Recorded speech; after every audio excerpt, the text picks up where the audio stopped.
Müğənni Şəbnəm Tovuzlunun səhhətində problem yaranıb. Ajansas xəbər verir ki, axşamazın məlumatına görə buna səbəb onun arıqlama dərmanı atması olub.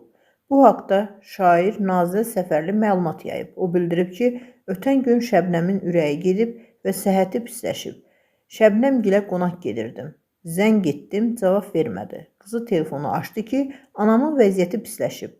Arıqlama dərman içib. Bir də limonlu su. Başı gicəllənib yıxılıb, təzyiqi düşüb. Şərbət vermək istəyirlər, ağzı açılmır. Təzyiqi düşüb 60-a. Şəbnəm gözünü açdı ki, başının üstündə Quran açdılar. Arıqlama dərmanı içməyin. Şəbnəm 5 dəqiqənin içində ölmüşdü. Ağzından köpük gəlirdi.